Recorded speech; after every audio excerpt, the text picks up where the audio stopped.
Welcome, everybody. We're here today to assess AI risks. In particular, to assess on the one hand, the arguments that these risks are serious and significant, and on the other hand, the counter-arguments that these risks have been exaggerated or are relatively easy to handle. So we should all keep cool. The arguments and counter-arguments have become louder throughout public discussion in the last few months, spurred by a growing public awareness of both the increasing capabilities and the strange error modes of generative AI. As the public can see in the remarkable and often surprising text conversations in the likes of ChatGPT, and in the remarkable and often surprising graphical creations of the likes of Midjourney. The arguments and counter-arguments have, as I said, become louder and commoner, but also often poorer, in my view. Lots of people are making bold claims with a confidence that isn't justified. They think they have come up with some novel insight. For example, they think they have a new idea as to why advanced AI won't pose any serious risks, whereas in reality, that same idea is well known to the community of AI risk researchers and has long been thoroughly refuted. To be clear, I welcome new entrants to this conversation. I welcome potential new perspectives, but let's all take the time to become informed by the best insights that have already been advanced in this field. That's why I'm really grateful to the three panelists who are joining us today. I'm not expecting a loud argument from them, although I know they hold some views with conviction. I am expecting a thoughtful survey of the landscape of the different arguments and counter-arguments. I'm looking to find out which arguments and counter-arguments deserve the most attention. What are the reasons, sometimes social or psychological reasons, perhaps, why some people hold too tightly to various positions? And how can we enable a discussion that is better informed, more open to genuine new insight, more constructive, and more likely to lead to a society that benefits fully from the profound positive potential of advanced AI? We'll be hearing shortly from Roman Yampolskiy, who is an AI safety researcher and professor of computer science and engineering at the University of Louisville. Roman is also the founding and current director of the cybersecurity lab at that university. His most recent book is Artificial Intelligence, Safety and Security. We'll also be hearing from Mariana Todorova, Associate Professor in Future Studies and Strategic Planning at the Bulgarian Academy of Sciences. Mariana was formerly a Member of Parliament in Bulgaria and is presently a core member of the team at the Millennium project, which is studying scenarios for the governance of the transition between AI and AGI. That's artificial general intelligence. But to open our discussion, I'll turn to Vemir Ambartsoumean, a startup enthusiast and independent researcher in the field of AI safety. Vemir is the lead author in the recently published research article, AI Risk Skepticism, a comprehensive survey. Vemir, the floor is yours. Thank you very much, David.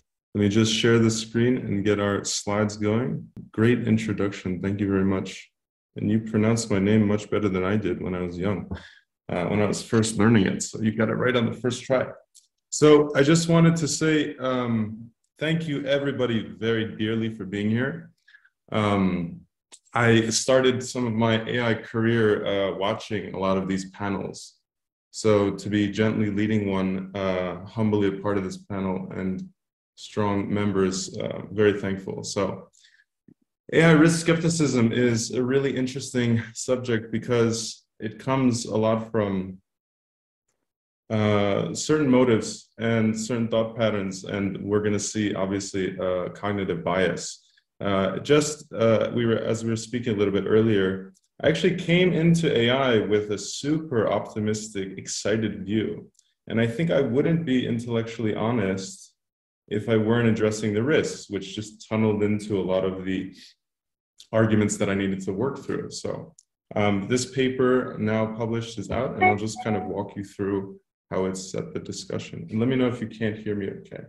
When Roman and I started to take this to task, it was an update on a previous research paper. This was a survey of several different AI risk skeptical arguments, some from the silly and mundane and aggressive and accusatory all the way up to fairly rigorous arguments. So we had over 300 sources. I mean, you could even say we had unlimited sources. I often, funnily enough, call it like Heraclitus's river. When they say that you cannot step into the same river twice, you know, it's a bit of a lofty analogy, but even Heraclitus's disciple said, you can't even step into the same river once. This is the same as AI. As soon as we wrote a paragraph, I mean, there were 10 new articles a day. So we had to do a certain selection to just give the overall framework of what kind of arguments people are making about AI risk, skepticism, and you'll see the sections in the next slide. So the purpose is multifaceted, you know, bringing awareness to arguments, allowing learners to kind of accelerate their process of what these arguments look like, why they make these arguments, who makes these arguments. One thing that I didn't anticipate after this paper is one colleague gave me a piece of feedback. He said, now I can use this as a reference of who said what belief systems certain known figures have, you know, what the overall utility is.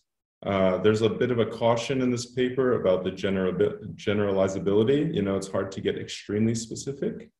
But one interesting part that I would very, very much like to emphasize here is that, interestingly, a conflict of interest.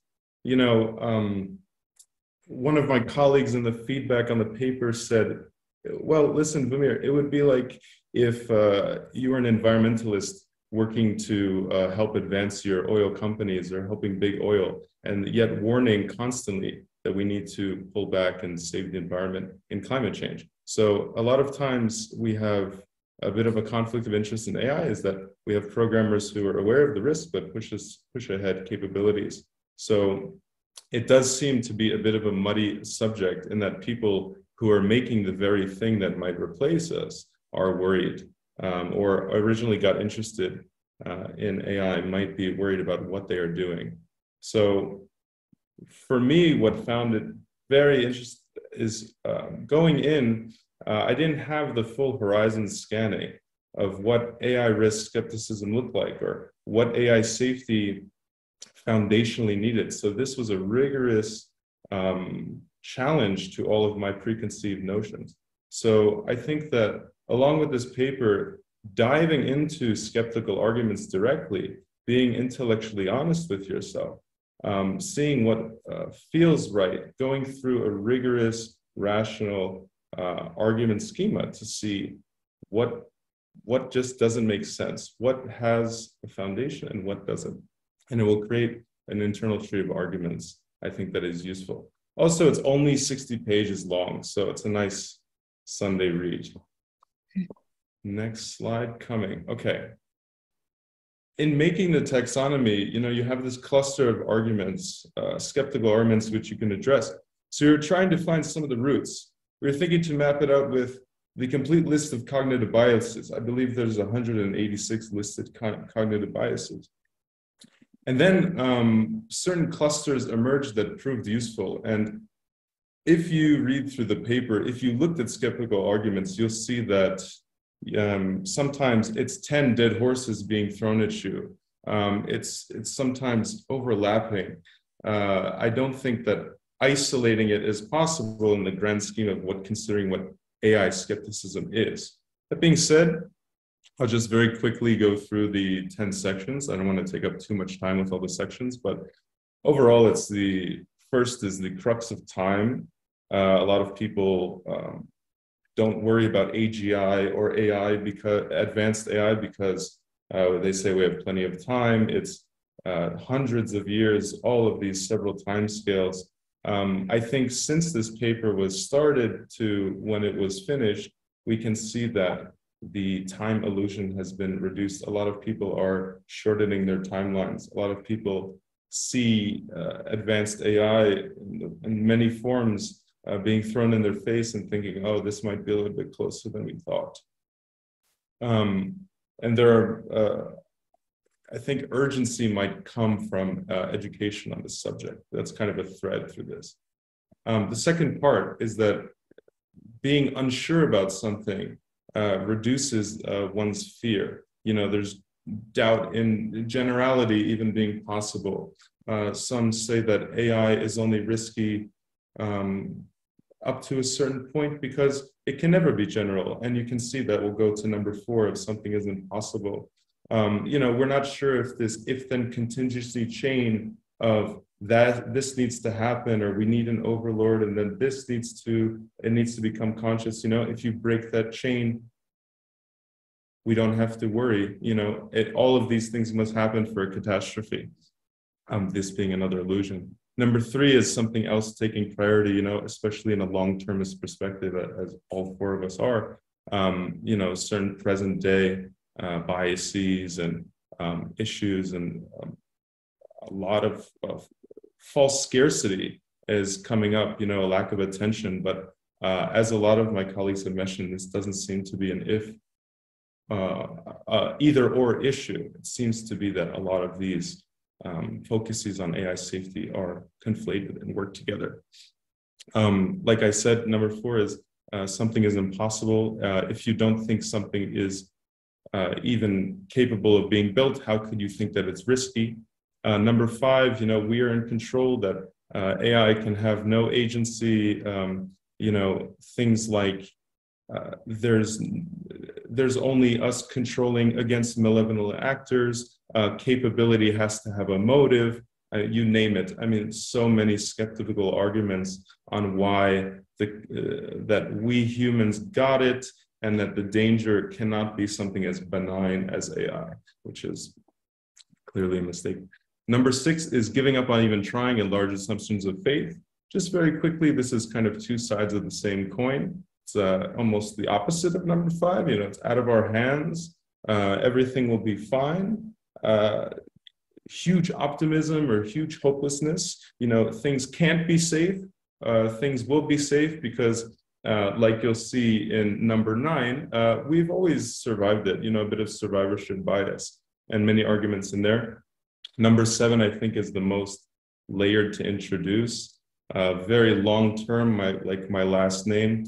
Negative anthropocentrism is kind of a play on anthropocentric thinking. You know, anthropocentrism might be thought of as humans are the center being in the universe. You could say most important, or just, you know, even lightly, how we think about things is usually through our own human-based lens. Anthropocentric thinking is to, you know, reason about unfamiliar biological processes through human analogy. So the negative aspect is a sort of gatekeeping, in that things are human only X, human only Y. There's no way that an AI can have emotions or do things as humans would, or use the intellect in which we would. And slowly this is being degraded as not true. I think I'm not sure if anything is sacred to humans. Gatekeeping, ad hominem, authority bias, these are all nice selections of our cognitive biases that we clustered here. A few of them are, you know, self-evident, but it's a really nice way to kind of implicitly see where there's bias in the field as well from some of the actors. Number 9, using history to predict the unpredictable future. Some say that nuclear war, you know, we've survived pandemics. You know, I would just ask to look, you know, I think we can do a little bit better than that kind of reasoning. It seems to me as though if you've done over 30 near misses in nuclear, and we've barely avoided so many catastrophic issues, why take the risk with the most capable one? And then miscellaneous, a lot of fun arguments in there. One little point is that, you know, this is a long paper, but there's an equally long paper just of notes and arguments to take out for repetition. So I'm sure you'll encounter many arguments yourselves, but it's a nice way to kind of get a framework. So next you can recognize arguments that might be in these 10 sections. Okay, takeaways from the paper. I mean, everybody's going to have their own takeaway. And I framed this presentation a lot on the paper because this is a lot how I learned deeply about AI risk skepticism and how to properly address it in an intellectually honest way. There are many reasons why people become AI risk skeptics or AI risk deniers, but I don't think that they're for many good reasons. There's a lot of sunk cost fallacy. You know, their entire career depends on them denying AI risk. Even lightly, it's just a certain faith or optimism in humanity or their future. You know, it's very scary to encounter a lot of existential risk. AI risk is becoming more commonly adopted. And I think a lot of the things we see in the news are putting people's deep caution on it. I do see, you know, my barber, Uber drivers, a lot of friends who are not in the field, they ask me constantly about AI risk and AI ethics, whereas I think 3 years ago, this wouldn't have been much of a discussion, not nearly as much in common discourse. So I think being considerate, listening to arguments to try to find the roots, defending the truth, these will allow people to turn on over to make their own strong arguments and be prepared. I think that it's hard to defend something over time, from my perspective personally, unless I actually believe it. And intellectually, rigorously going through the arguments about AI risk will allow you to, I think, see the truth for what it is. And, you know, education has been one of the best ways that can be done. As Roman has mentioned quite often, you know, the precautionary principle is really nice to have in place. You know, even if the causal link is pretty weak, even if the risk is unlikely, I think overly preparing is the right thing to do for our future. I'm just going to read the last few sentences of our paper. The unchecked skepticism of AI risk represents a threat to the long-term flourishing of humanity. It then becomes our duty to address this issue with the seriousness and weight that it carries, and to take all necessary steps to ensure the responsible and ethical development of AI technologies. Let's see. Like I said before, this paper took a little bit to develop. I think everybody at any stage of their AI risk assessment had new updates and new thoughts. Like I said, with our dear Heraclitus, you know, the river's moving. Everything is changing every moment. And I think updating our opinions, honestly, is going to be very helpful. You know, November 30th, 2022, the proliferation of ChatGPT. Discourse improvements, as I've said, by volume. I think a lot more people are talking about AI risk today. And it seems that over time, with a lot of discourse and intellectually honest discussions and papers to read, I think we can arrive at the truth there. We saw an open letter by FLI calling to pause AI above ChatGPT and GPT-4's of the engine's capabilities. We saw 10 days ago a Senate hearing on AI risk calling for regulation with a lot of particularisms there.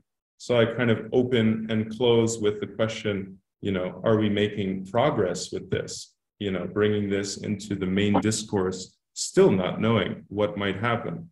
It's going to be quite an interesting thing. The last slide is just the information. If you can see that, that would be beautiful. This is me on the left. I hope you can identify that that's also not me. That's Roman on the right. I'm really thankful to collaborate with Roman on this paper. And hopefully we have a great discussion and more people are aware of AI safety. Thank you so much. Many thanks, Vemir. I'll turn to Roman in a moment, but let me ask one question first. A kind of argument I often hear is that if we are going to avoid this AI risk that you say exists, you're going to have to put a lot of very strict measures in place. You're going to need to have a lot of surveillance. We're going to have to keep an eye on what people are doing in their back rooms, their garages, we're going to have to intervene. It's going to be terrible. It's going to put so much power in the hands of a global government. That's a worse risk, people say, than the risk of AI possibly going wrong. Is that one of the things you've classified in your paper? So I believe it was in a reference by Nick Bostrom. And one of the skeptical arguments was actually optimistic. And it was describing how, you know, if you have a UN-like, it was a proposal of a UN-like surveillance group, you know, a world control, just a few men, women, just experts in a room developing AGI, and that the UN will survey all 196 countries. You know, this is, I think, part of scapegoating as well. I believe also in the paper, Seth Baum criticized one proposal for this draconian surveillance system. Proposing something like this will actually reduce trust in AI development overall. And, you know, you can't guarantee the integrity of a few actors. Of course, I'm not an authority of which extreme to take myself, but it feels like this massive surveillance. You might have seen this as well hinted in Eliezer Yudkowsky's Time article as well, where he suggested monitoring, I believe, large servers around the world and potentially taking action against those violently if need be. I would assume that's kind of like a cost-benefit analysis. You know, you're destroying servers, but you're saving humanity kind of thing. So I do believe it can extrapolate to this, but it doesn't seem, especially with human actors, healthy to have any kind of draconian, super authoritative system like that. I do think that a bit of strong arming would be very useful. And just one more kind of sentiment that I don't hear a lot.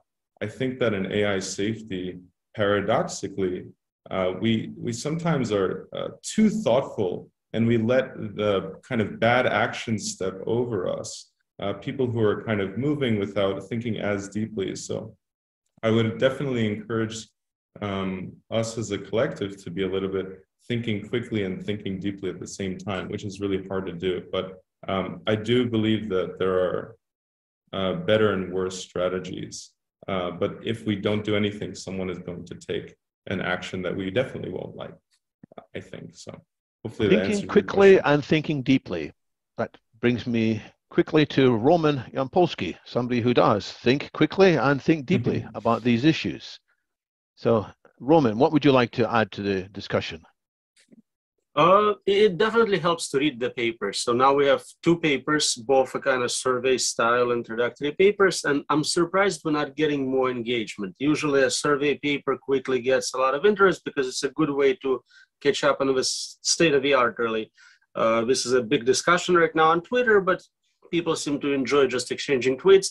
I think we need to kind of force homework completion on everyone, and after everyone reads their assigned literature, we can have a much more meaningful discussion. As always, I propose no solutions, I just bring problems.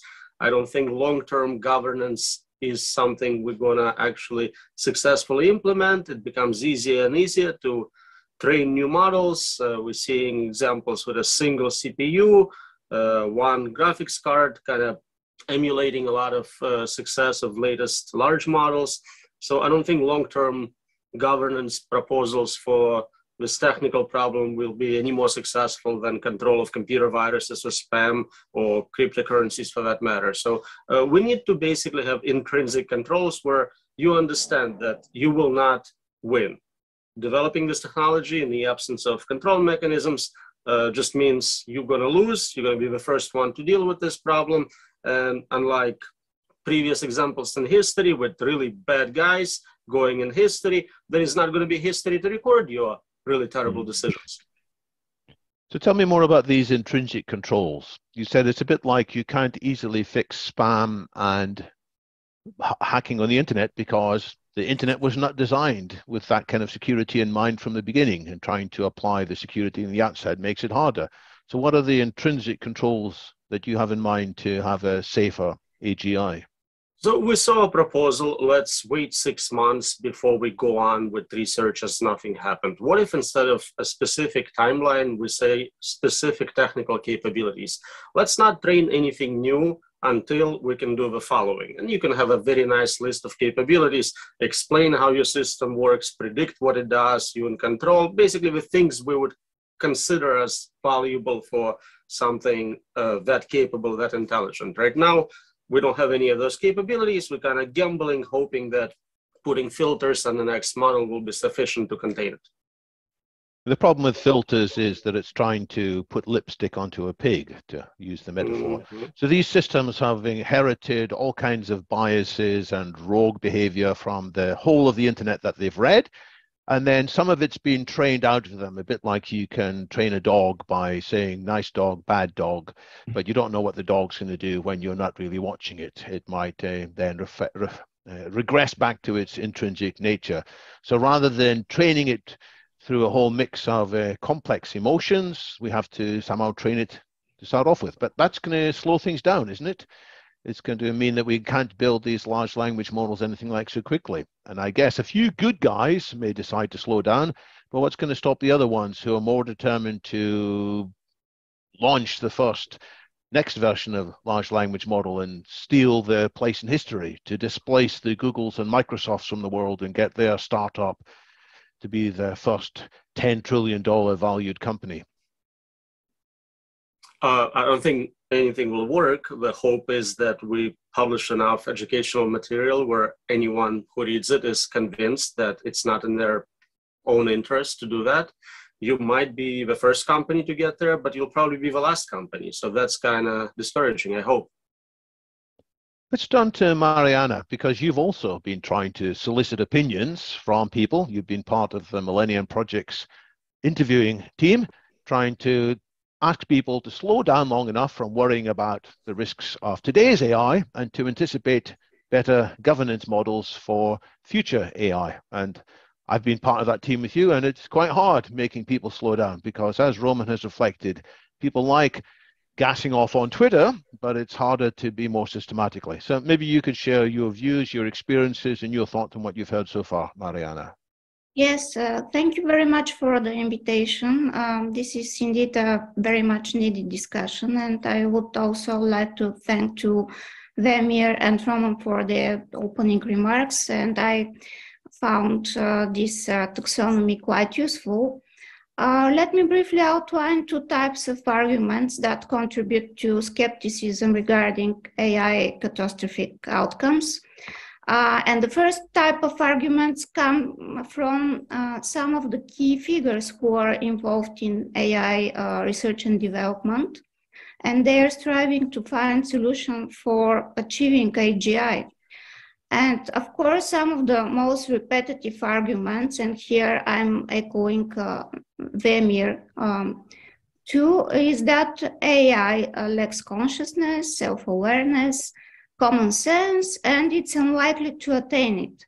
And even if it were to achieve clusters of consciousness, it would happen quite slowly, as mentioned by Fei Li, and will have a good adaptational response to that because we'll have enough time. For Yann LeCun, AI could mimic non-subjective intelligent entity as a corporation, and he assumes that AI might become sentient and consciousness, but he also believes that even in our human society, the most intelligent and smartest individuals are not necessarily the dominant ones.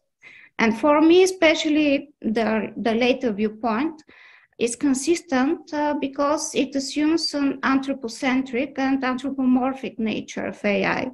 Yes, if we are talking about narrow AI like LLM, trained on data generated by us, it will be like this. But however, in this case, we exclude the possibility of emergent properties. And on the other hand, Stephen Wolfram believes that it is computational theory that holds the key to explaining and perhaps advancing AI. And as nature itself operates as a similar computational mechanism. But however, we are naturally part of this nature, and we still lack clarity about its complexity. And now, in a conclusion, I will outline several factors that I identify as the foundation of skepticism we are discussing today, and some of them stem from human subjectivity. And the first one is the bounded rationality, which Herbert Simon defines 40 years ago. And this bounded rationality is placed in the field of unbounded complexity of our life, of our reality. For example, technological absolutists and optimists tend to see things only from their perspective and underestimate the complexity and simultaneity of AI impact in different domains.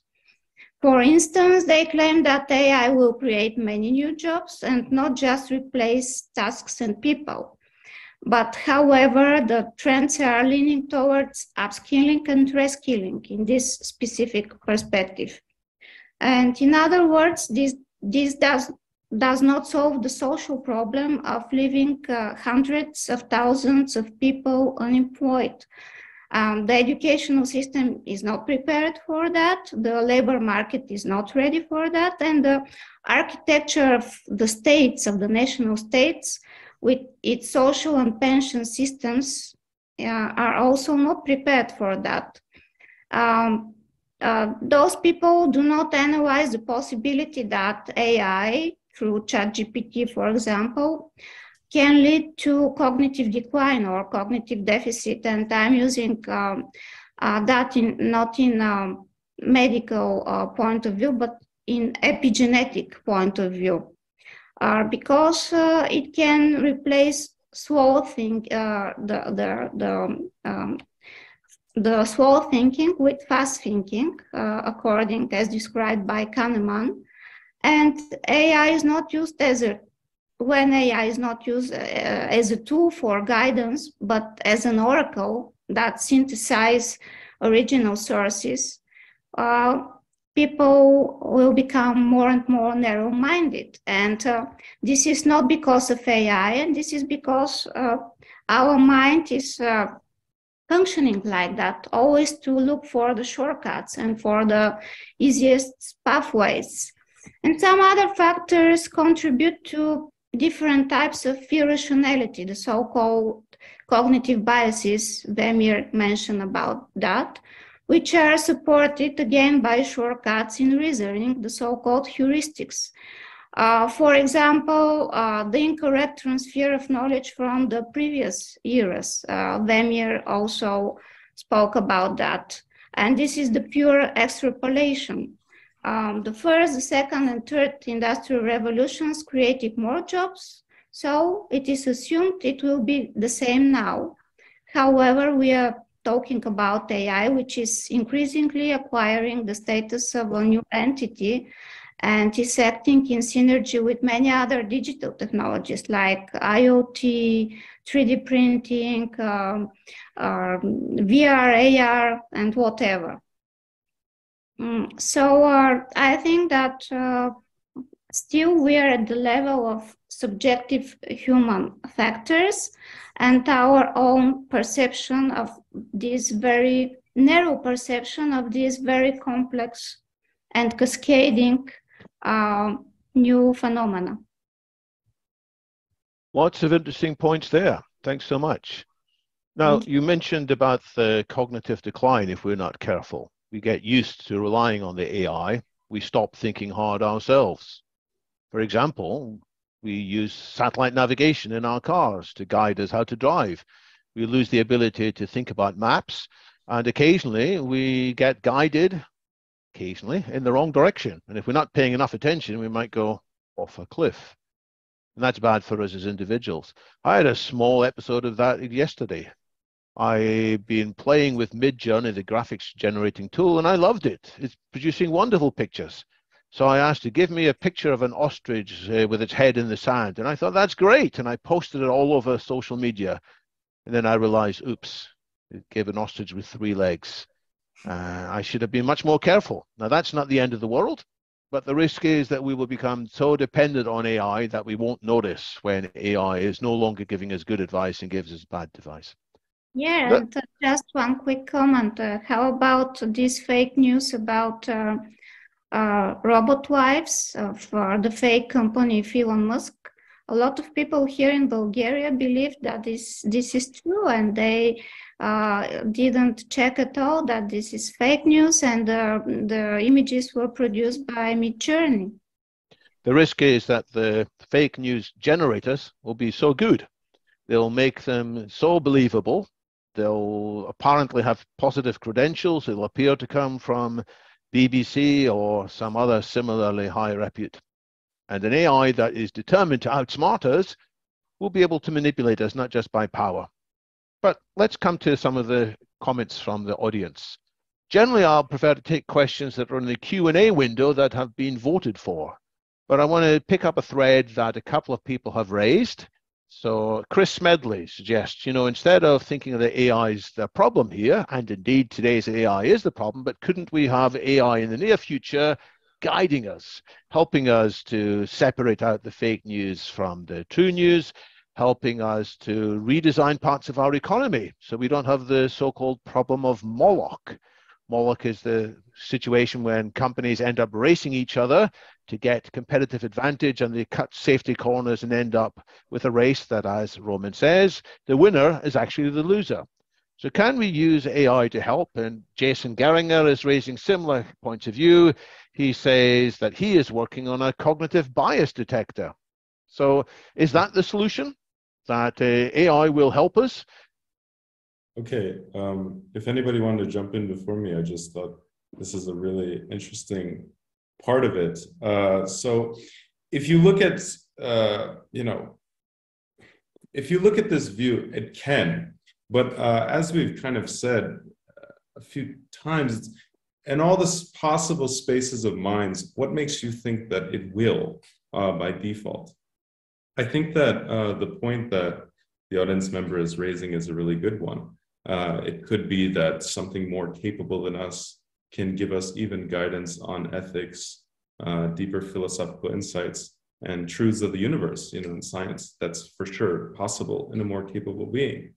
The whole point of AI safety, I think, would be to get there and live to see the answers.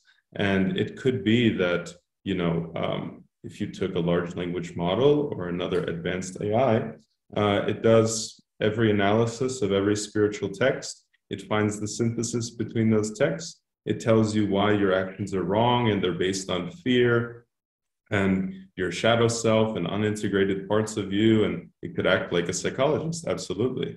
The thing is, though, this is paralleled exactly with, well, what if we have a perfectly self-driving car that, like Neil deGrasse Tyson said, drives 150 miles an hour through the fog safely because it can track better than we can with our eyes?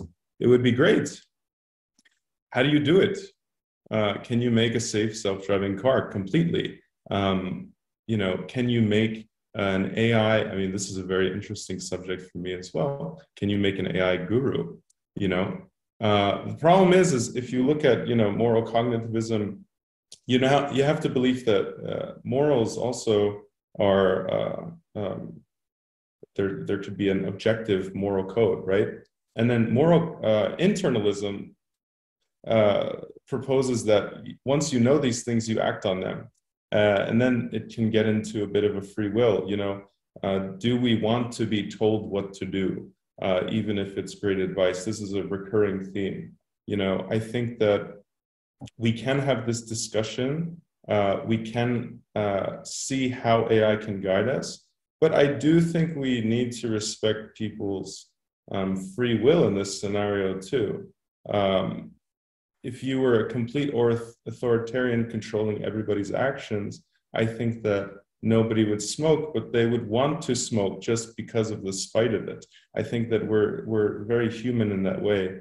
And this is a huge issue in parenting and all of these things. The reason why I bring this up, because it does seem to bubble up existentially with us. What happens when we're building something that is better at everything than us? Do we trust it, and do we listen to it? Do we subjugate our own free will onto them?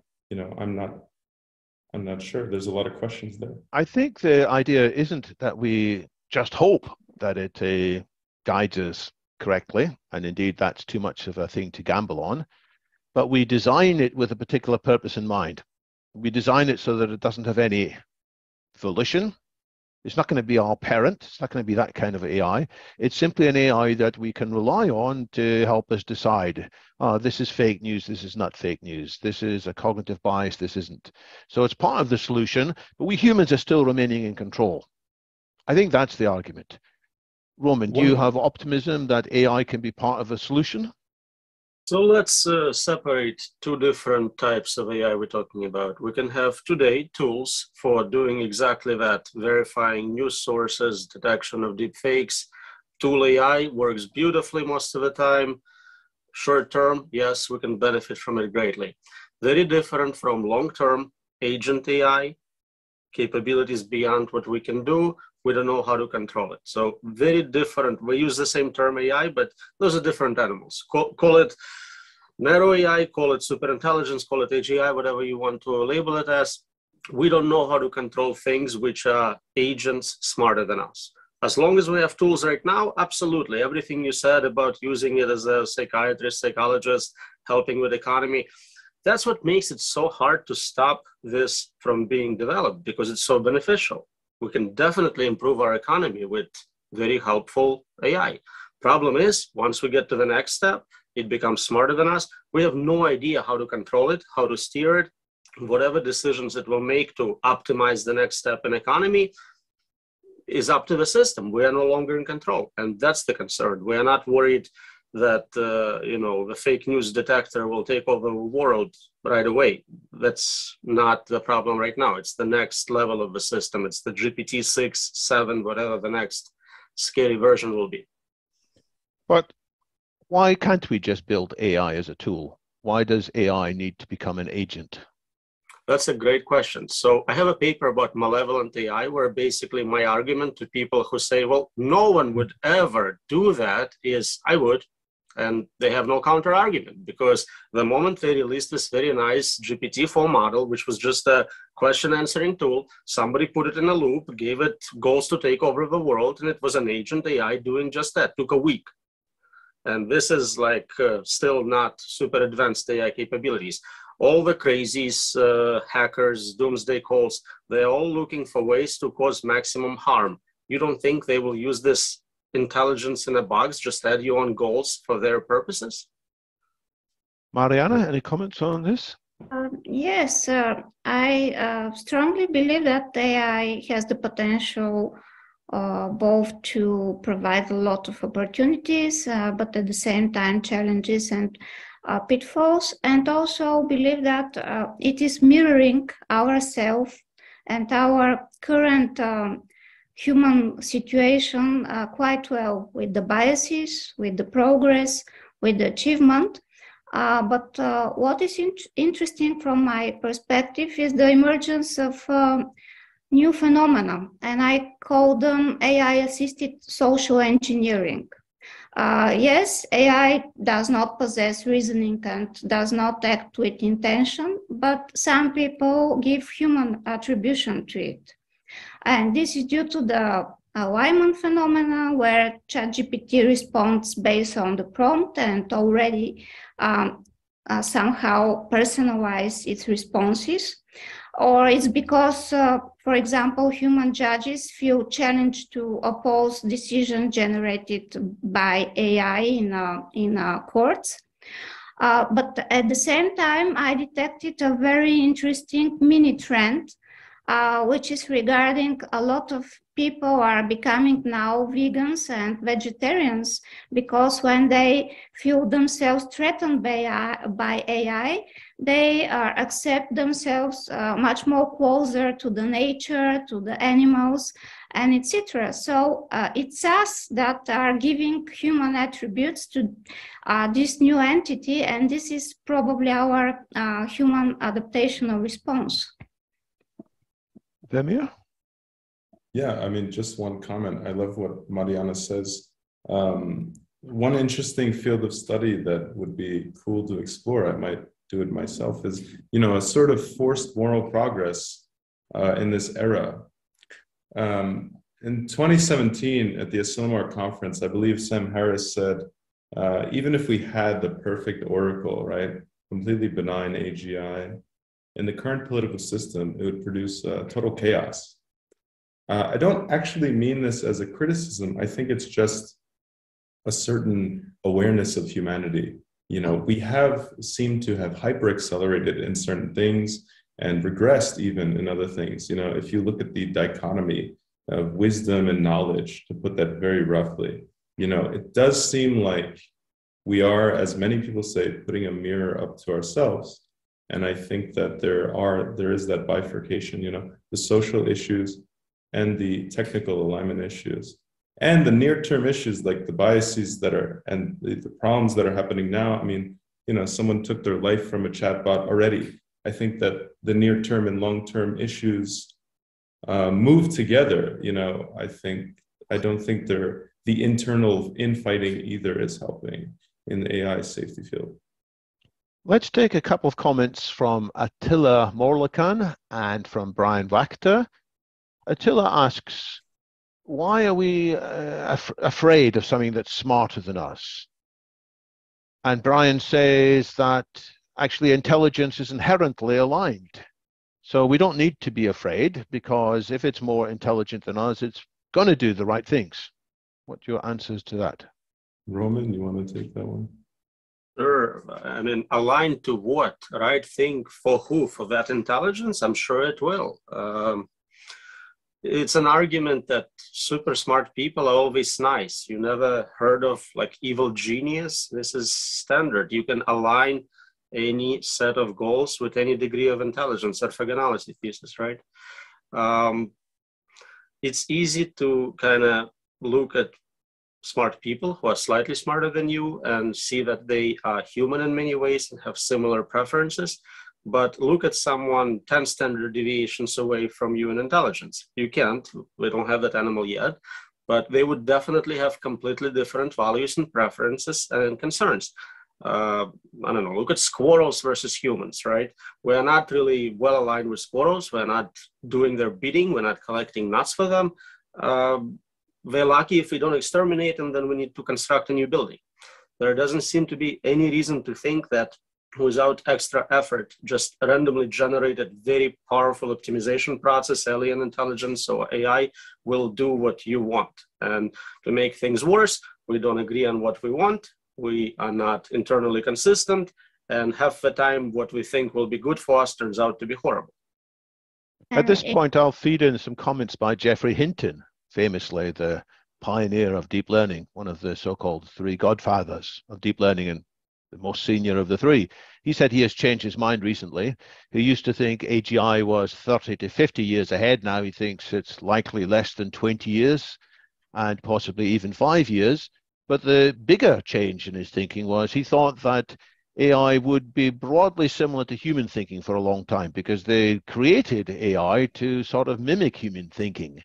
And we're sort of aware of the strengths and weaknesses of human thinking. But his worry is that he realizes that the AIs that are being created are much more alien than that. They are not structured with the same kinds of principles as happening in the brain. Yes, there are neurons of a sort, but the connectivity is very different. So he is more worried that the kinds of intelligence, it'll be very smart, but there's less reason to think it's going to be the same sort of smartness that will recognize humans as cute, adorable, funny creatures to be around.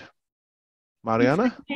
Yes, intelligence is not equal to morality. And for me, it's not the problem that we still don't know the mechanism to codify a kind of moral codex and to teach AI to it. For me, the problem comes from that the LMM are some kind that in sense they cannot react to changing and fluid reality. and they have to be retrained offline with updated data set and then redeployed. And they are not vivid, they could not produce simultaneous reactions, and in that way they could not be even moral, because they could not reflect on something that is completely new. And I've heard a discussion about that here we come to the question of life itself. So if we include these two perspectives of life and morality, we could not count on that these are intelligent entities, and they could behave only in a good way. And another very interesting perspective came from Yuval Harari, who said that we are at the risk situation to hack our own civilization, replacing the language as a cultural convention, because the more and more we are adapting AI in different systems, it will create the content, and it will replace our history, our narratives, our discourses, our storytelling, and they will become more and more dehumanized, and then we could not recognize ourselves in this content anymore. So we have very different perspectives, like morality, like civilization, like languages, that we should consider. What do the three of you think about the argument that we already have superintelligences around? They are corporations. Corporations are able to act much more intelligently than an individual human. They're able to marshal huge amounts of data. They're able to operate in very complicated ways. Jan LeCun, another one of the three godfathers of deep learning, he's one of the heads of AI in Meta, the owners of Facebook. He has said, look, there are superintelligences and we humans are in control of these corporations. And others have shot back and saying, you think we're in control of the corporations? Are we really controlling what big oil is doing? Did we manage to control what big tobacco was doing?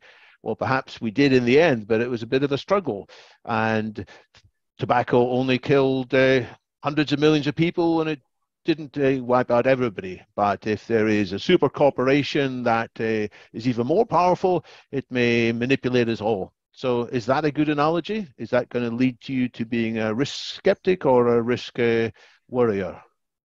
There are different types of superintelligences, right? We can talk about algorithmic capability, we can talk about speed, we can talk about how many things it can do at once. Corporations can do lots of things at once. They employ a lot of people, but they're not smart in a higher IQ kind of way than average of a crowd. They're not solving any problems at incredible rates, mathematical proofs or anything like that. So we can control them because really corporations are smart as the smartest person in that corporation, usually the CEO who's deciding what the corporation will do. So we are competitive with them as a society, as a group of people. We can definitely compete. We understand their motives. We may break them up. We have some track record, and still it's not a perfect control. We failed quite a few times, but it's not a good analogy to what we're talking about in terms of algorithmic capability, problem-solving capability. It's just a different type of animal. Let's take some questions about education, because there's been quite a few comments in the chat and in the Q&A. A comment by Didier Cornell. He says, gosh, it's really hard for people to make up their minds here. There are clever people making strong arguments that there are no risks. There are other clever people who strongly argue that there are risks. And it's by no means the only existential risk. How on earth can people make up their minds about this? And I want to feed in a question by PNJ. So what should we be doing to educate people? What are the most important topics that people need to be taught about? Brian Vachter's been saying we should all learn more about game theory, for example. So what would you add to the reading material for everybody so that we have a better conversation about this? I think that one of the most important hard skill in the future will be people to have digital literacy in that perspective.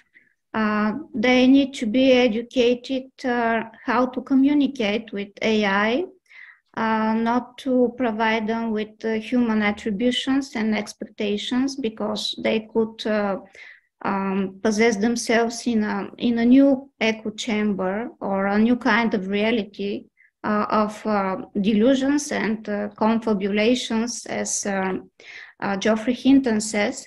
And they have to be taught how to deal with AI, not to have great expectations, but also to know the specificity of these entities, also to know about the biases and about the hallucinations.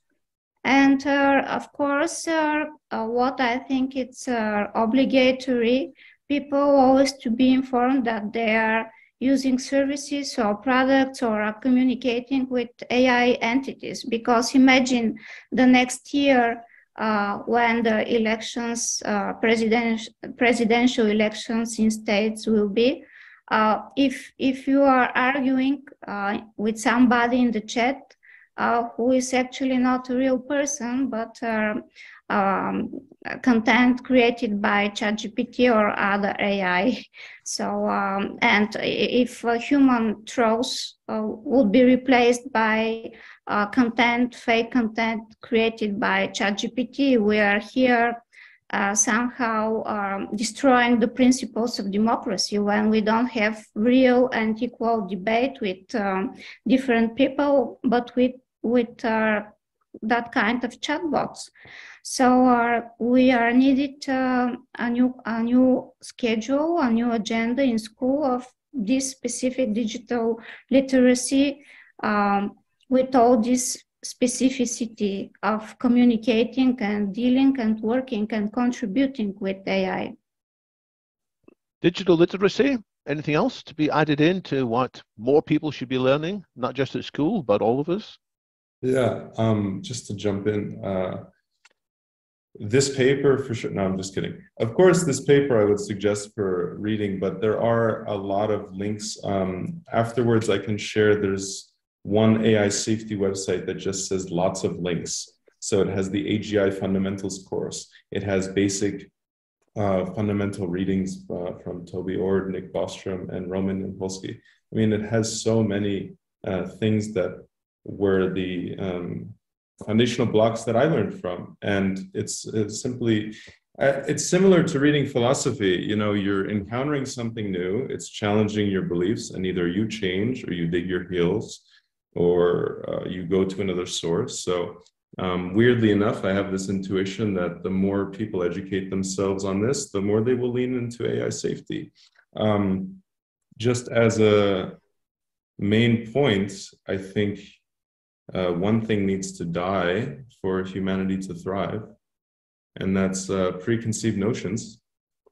You know, in all forms, if you think that democracy, communism, the economy, all of these things have to exist forever, that it's impossible for anything that's only carbon-based to be alive. I mean, you might get surprised. I've kind of been burned too many times in the past couple of years saying, oh, that will never happen. And then it immediately happens more interestingly than I thought. So I think just to charitably say, like, an open mind will allow you to filter through this a lot more easily, accelerate your education, and I think prepare for things that are just, okay, existential risk, absolutely. This requires, I think, an open mind to get the totality of it. But again, even on the small scale, okay, everybody has UBI. There's no need to work for anybody.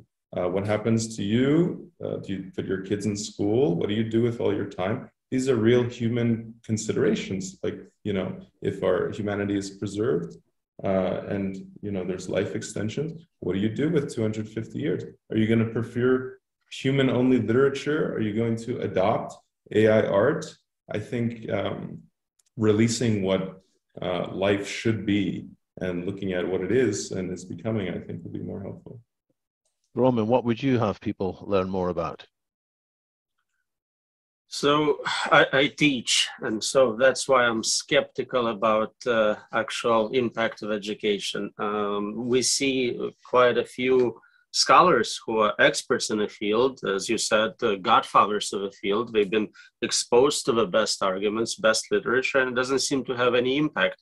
In fact, there is some literature saying it has a bit of a like vaccine effect, where being exposed to some of the weaker arguments will harden their positions. And it's not obvious that it will work. We do have an educational system. We claim we teach critical thinking. Again, it works on some students. It kind of bypasses many others. It's also not obvious that the populace will have a lot of say in it. If someone can just train one of those models in their basement and a laptop, it doesn't really matter what majority of people believe about it. So it seems to be the same point again. There are smart people who end up with strange views. Just like we've said, there may be smart AIs that will end up doing things that we dislike because we assume they're going to be aligned the smarter they are, but somehow they're not aligned. So what's preventing these smart people from being sufficiently open-minded? Is it the statement of Upton Sinclair, who long ago said it is difficult to get someone to understand something when their salary depends on them not understanding it? Or is it more generally that it's difficult to get somebody to understand something when their identity, their clan, their tribe, their community assumes they won't believe such a thing? Is it just these aspects of human nature, or are there other things we can do to help people to be more open-minded and more ready to change their views? It's a great question. I did notice this. I saw a post on Less Wrong maybe a month ago. It said, AI alignment researchers don't seem to stack. I think Peter Scott said here, 97% of researchers, or a lot of climate change researchers are in agreement overall. And there might be a little bit of a thing there. Everybody wants to be right about the way to align AI, right? I'm the guy who discovered it, or we have our own company that has its own constitution of how AI should be built, and it's using all of these nice place markers of words that are really general terms. It's an excellent question. I would kind of more pose it to the other panel as well. I'm very curious their thoughts before I just spill everything out. But in general, I think there is an issue because we are tapping into ethics and moral values. I think a lot of this does feel personal, and like Roman said, it's hard for us to align with each other on this issue anyway. So it's just extrapolating into AI. But I'm curious what the other two panelists think first. Oh, I noticed at least there is a good trend that a lot of people who used to be AI safety skeptical have converted, have seen the light, and are now with recent example of Professor Hinton.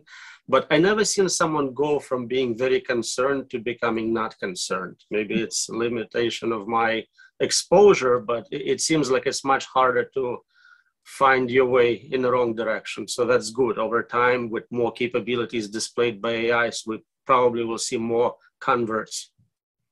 So the argument is that people are more worried now than before because they have seen recent strange behavior by these large language models. They have seen emergent behavior, which is difficult to explain. And there is this, it makes it more plausible that if we did have GPT-5, GPT-5 might have even more emergent behavior than we expected. But at the same time, these systems have behaved contrary to their programming. People trained them, configured them by this reinforcement learning by human feedback, not to behave in certain ways, but when they were jailbroken, and people found clever ways to jailbreak them, then they did indeed cause one poor person in Germany to commit suicide. And they tried to persuade a journalist that he should leave his wife, and so on. So the people can see this. So it's making some of them take the issue more seriously. Let's take a question by Peter Scott, and I think Peter's left, but maybe, Peter, you'll watch this on the recording, saying, how can we build this consensus? Maybe we can start with a simpler consensus. Instead of trying to persuade everybody of the entirety of our worldview, maybe there's some common point where everybody can agree. So if we are trying to build a consensus amongst all the people listening now, amongst the various other people who have different views, where could we start? Yeah, we can follow the example with the nuclear weapons consensus, or chemistry weapons, or some other kind of similar issues. Of course, AI is much more complicated as an entity, but we can define the minimal base on a level of agreement, or it to be controlled, it to be monitorized, it to be assessed by independent organization that can audit and provide a certification on it, or we can define who is responsible for a specific platform. And actually, this dialogue has started with the driverless cars, autonomous cars, and I know that there is no consensus who should be responsible, but these are very minimal statements and base that we can start with and build on with during the discussions and the dialogue. But we also need a new kind of institutions, kind of trans institutions that are more flexible and not that bureaucratic, and they could unite different types of stakeholders, because now I think that the dialogues are quite separated. For example, politicians are talking with each other, and technical guys are talking with each other, but we are missing the cross-analysis and cross-dialogues between the different stakeholders. And this is also very important, and it's important to speak on our same language, because one of the difficulties we need to overcome is to speak on a relatively similar language. And this comes from my contacts with politicians. They don't have a clear sense and notion what exactly AI is. They just think this is a computer program or just a digital technology. So we still need somehow to find acceptable for everybody language and a platform for that. One good thing about the recent appearance of Sam Altman, Gary Marcus, and a few other at the US Parliament was that the Democrats and Republicans stopped for one day being so rude and nasty to each other. Normally, in the last few years, it's become very partisan.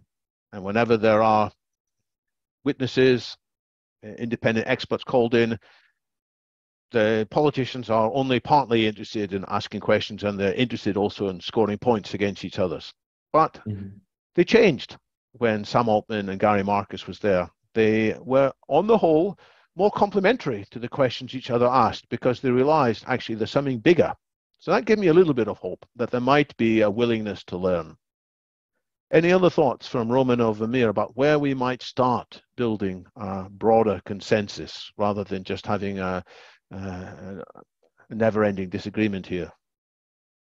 I mean, just a thought, I always, when I speak with my colleagues, I feel like, the AI effect, AI is like God. It's whatever we haven't, figured out yet.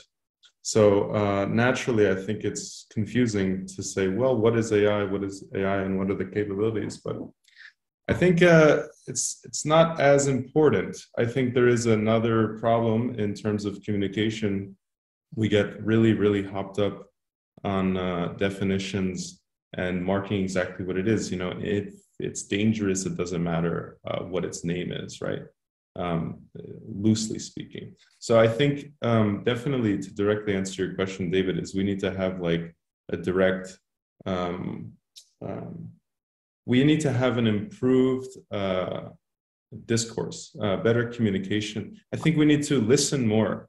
It feels like everybody is throwing up all of their ideologies and saying that it needs to be this way, and they're kind of afraid of relinquishing control of their view. And a respectful way to say this is, for sure, you know, we have so many countries with so many different views. I recently had a colleague who, you know, is based out of Paris, and he wants to adopt the Japanese approach to ethics because of their roots in Shintoism and the way that they treat robotics in society.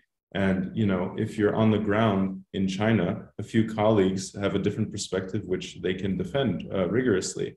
I actually think that, again, you know, when I was first getting into AI safety, I thought, well, this might be our Independence Day moment. All of humanity might come together. And then quickly the pessimistic aspect comes out where there's so many political friction, so much political friction, excuse me. But on Mariana and your point, I feel that it does seem like political discourse is becoming more thoughtful. As the risks become more real, maybe we can put ourselves and our egos aside and be a little bit more considerate. And I think that becoming that kind of person in the field as well, listening, walking people through arguments without judging, I think it opens things up. And then you can see the light, truly see the light, not just see the light of AI risk. There is a huge advantage to getting this right. I think some of us might be tired of gleaming the benefits, but it's our chance at a true utopia. I think that's anybody's kind of motivation to get past smaller goals. But again, this might be a young, brutal optimist here, but I'm just thinking, I think we can change and have an improved communication between us. I think we might be able to get agreement that certain things, if they happened, would be bad. And people Right. who are skeptical of the risk will say, well, it's not going to happen anyway. But you might still get them to say, well, if this happened, it really would be bad. So I think we must be driven by an awareness of what we should avoid at all costs. And then we have to look into, well, we agree this would be bad. What are the ways in which we might get there unintentionally, accidentally, or perhaps even due to bad actors motivated by whatever reasons? So that's what I would look to. But let me dig in some more into this question. How can we have an improved discourse? I want to take a question by Martin Dienoff and says, well, can the AI tools themselves help us to improve our discourse? We touched on this a bit earlier, but I think it's worth looking again, because surely we must take every advantage that we've got to help us all to be on our best behavior. I do notice sometimes people occasionally make me mad because they seem to be so narrow-minded, but sometimes if I talk to them in another context, they can be charming and thoughtful and actually very intelligent. So I want to get them out of their tribal mode, their defensive mode. I want to get them into that much more open and conciliatory mode. So can AI tools, or any other technology for that matter, can they help us to have a better discourse? I was at the SCRI conference and we suggested maybe we should pay people $500,000 a year just to think about AI safety. I think they would be really motivated. Yeah, I mean, I didn't want to interrupt if anybody wanted to jump in there, but it does seem rather obvious that there's another cognitive bias, the hungry judge effect. You know, judges have more severe sentences when they haven't had lunch. This is my dad always says when he's in court, he's going to ask if he's well-fed first before, I hope he doesn't get to that point. But, so much of our decision-making and even our belief system is not reflective or well thought out. It can be reactionary. I think you're right. I would actually double the question also to the panel. What do you think puts people in the right space to be open to these ideas? Because you're right. I do think most people can take. It's not so much of a complex argument that creating something that's dangerous to humanity is bad for humanity. It seems that OpenAI is using this approach of relying on AI to help them control AI. So they use GPT-4 to better understand GPT-2 model and individual neurons. It seems to be a bit of a catch-22, in my opinion, where we need a more advanced, already friendly aligned system to deal with a lesser capable system. but they seem to be very confident that it will work. I'm skeptical that they may get to the point of capability where it's already problematic in order to solve current problems. As far as political divide, many years ago, Hugo de Garis had a book called Intellect War. The bitter division of future will be exactly this issue. We will not be fighting about abortion or trans rights. We'll be fighting about whatever we should or should not build these godlike artificial machines. And people will divide into groups. One group will say, of course, you just have pro-human bias and you should remove it like any other bias. From a point of view of cosmos as a whole, we just want more intelligent species to take over and make the whole universe better. And some of those pesky biased humans will say, like, I don't want to die, I want to be pro-human, please let me keep my humanity. And that's the next war we're going to have about. I think that was cosmists versus Terrans. The cosmists said we should be happy to be superseded, supplanted by something that's better than us. We shouldn't hold things up. But the counter argument is, well, actually, they may be worse than us. They may be smarter than us, but they may lack consciousness.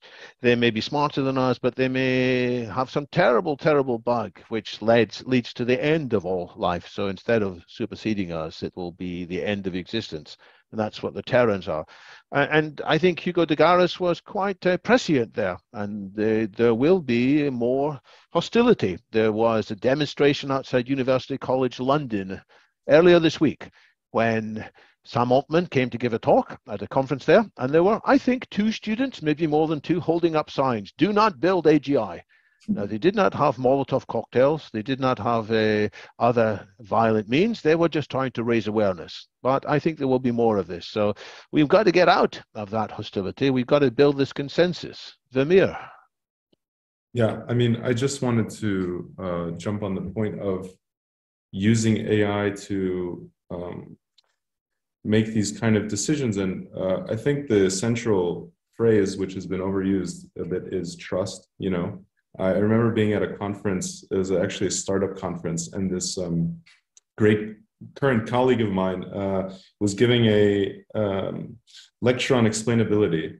And I asked, you know, a question from all of the sources, you know, long-term perspective, don't you think that it's obvious this will be like explaining to a squirrel nuclear physics, simply impossible? And they conceded, yes, it seems that way, you know, or the explanation to us will be insufficient and so on. And the question is, at that point, what do you do? Do you just blindly trust the model? Do you trust it based on all of the information you have? This is going to be an extremely difficult issue, but we do have a case study today. You know, the people that we surround ourselves with, the leaders that we have, you know, people in corporations, seems that we mostly go off of track record. I think reputation is a good example of this too. You look at people, they have a long history and a long career of trust and beautiful things, and then one thing happens, it drops, and then even things pop out of it. In the same way, one danger of this method in just trusting AGI is that, you know, it could lead you on long enough to where you believe it completely, it builds trust, and then it does whatever it wants. You know, that's what an extremely smart, societally chess-playing agent would do. You know, I do think that we're going to have a little bit of a problem there, if I were to look at it directly. Yeah, we can't trust something based on just past behavior. This is the problem of Bertrand Russell's inductivist to Turkey. You know, every day the farmer came to feed it. Yeah, I love this farmer. This farmer has surely got my best wishes in his mind, until it came to Thanksgiving, or maybe it was Christmas. I don't know whether Bertrand Russell was writing in the US or the UK. And the Turkey's inductivism was flawed. So I don't think we can trust just on track record. That's guidance. I think we need more assessment. So we humans may not be able to understand exactly what these great brains are saying, but we might have intermediates. We might be able to understand and trust a narrow AI, and that narrow AI may be able to validate what even smarter AI is saying, and so on. There might be a hierarchy of trust. That's one of my hopes for solving the problems of an AI that we can't understand. There's another couple of questions I want to try and get to, but I'll take any more comments from any of you before I move on. I just wanted to kind of parrot also from before, you know, we've had examples of scientific consensus. I think to the outside world, let's put that into like AI safety and even AI researchers on the outside. You know, if we can form a certain base camp of consensus, I think it would improve public trust a lot, and it would allow us to move forward. It seems like somewhat of an obvious point, but I think the infighting is causing more fear and instability. I think that many people almost kind of view certain fields as a family, and if the family's arguing, it's hard to pick out who's right and who's wrong from the first principles perspective, from the first view. You know, just a thought there.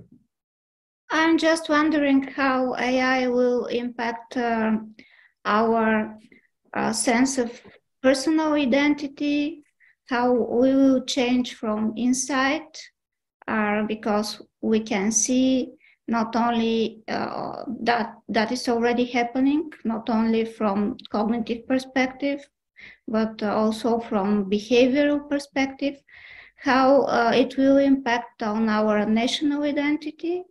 And should it be a trigger to build a new kind of humanity identity in opposite and versus this AI entity and kind of AI new artificial civilization? So if we started to think about that, we can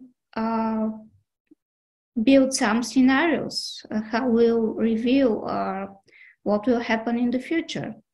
New technologies change our conception of what's possible for us. So the contraceptive pill changed many people's ideas about what was possible. The bicycle even changed people's ideas. They were able to cycle off into the countryside together and chat in a way that wasn't possible before. So AI is surely going to give people more ideas. Wow, AI can do that. Maybe we humans could do a bit like that as well. So I think there's a lot to learn from there. What about prizes? There's a question that was asked quite a while ago that referred to a post made by OpenAI, the company behind ChatGPT, that says they are offering 10 prizes or 10 grants of $100,000 each. So that's chicken feed. That's quite a lot. 10 grants of $100,000 each for ideas on how to use better democratic processes to figure out how we should govern AI, to address bias and provide and make it safer. So do you like these prizes? Would you put in a bid to win that $100,000? What other prizes would you hope to see offered? I can't reveal my thoughts on it because then someone will take my prize. So I'll let you know if I'm on the list. Aha. I think the White House also has something newly released, if I'm not mistaken. It's like an open forum for feedback on how to, I don't think it's AI governance specifically. I think it's a smaller framework within AI. But this is popping up. I mean, people are asking for new ideas. I think generally that's a good thing, getting feedback. Sam Altman's doing a tour right now, I think, too, as well, speaking to everybody. There was one little thing in one of the lectures, though, that's definitely relevant. He says, you know, how many of you, show of hands, should think that GPT-5 is open source? I believe he said that. And a lot of people raise their hands and he says, whoa, we're definitely not doing that, but thanks for the feedback. So I thought that was interesting. A certain parallel of, you know, what the audience wants and what the expectations of the company is. It's cool. Anybody else want to confess they're going to be working on a solution to that prize? Do you think 100,000? Sorry. 100,000, yeah. 100,000 sounds like a lot of money, but if you have experience with grants in academia, that just means university will steal 70% of it before it gets to you, and then it's not enough to hire one postdoc. So it's actually not enough to do a year worth of research with a student. But think about what the actual solution to that problem would represent. You're saving the whole world. You can sell it to any corporation for billions. So there is enough motivation to solve the problem. I don't think it's because not enough reward will be given to whoever solves it. So I'm not sure how many people who are otherwise machine learning experts making their millions of dollars in Silicon Valley will drop everything and jump on this opportunity to make six figures. Final question for now from Attila Morlakan. Given all that you know about AI, what keeps you up at night? In other words, what frightens you the most, or possibly what excites you the most, rather than just being a dry academic discussion, what's something that really makes your heart pump?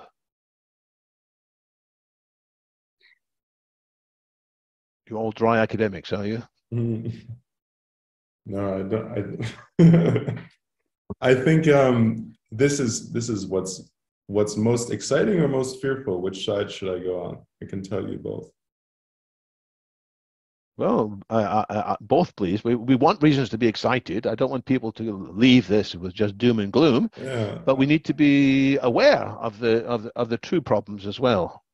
I think something I seriously thought about was, well, I was visiting with a friend in Greece. We were on the beach. I was lucky enough to enjoy a beautiful day, and I thought, when I'm laying on the sand, I don't really think about existential AI risk and AGI. It doesn't feel real, when I'm just living in, having a laugh with a friend or playing soccer or something. It doesn't feel like it's going to happen. And then again, immediately my brain thought, well, all the nuclear bombs that were dropped, nobody kind of expected that one. So I think there is a certain fear and extrapolation in my head.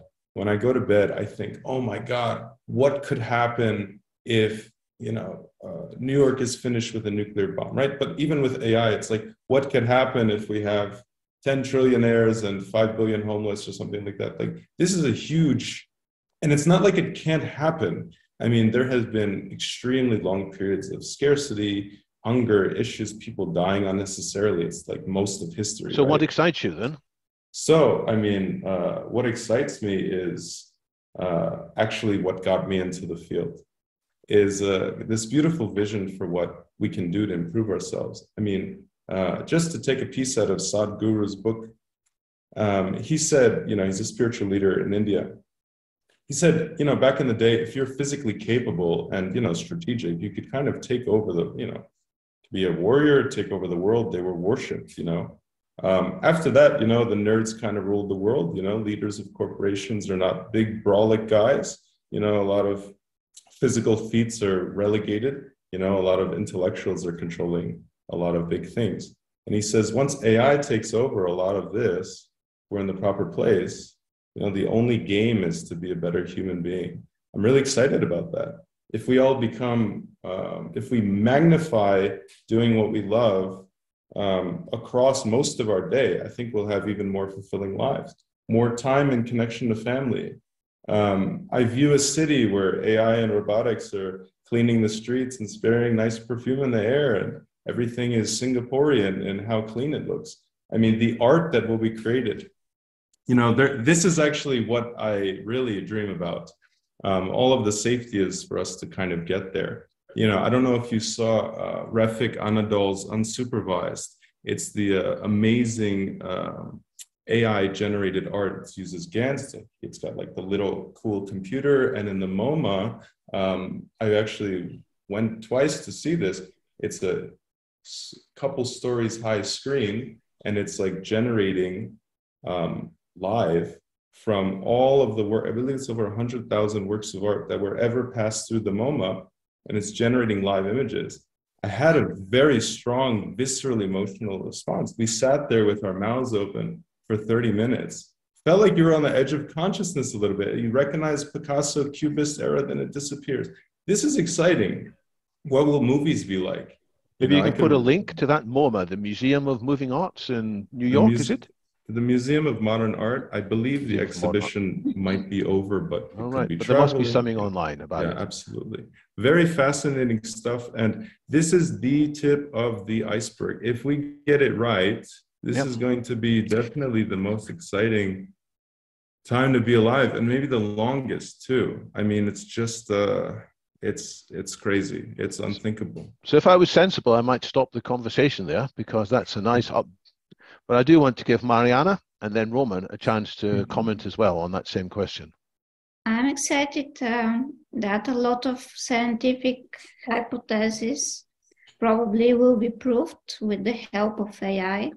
For example, the common origin of some of the human languages, or for finding new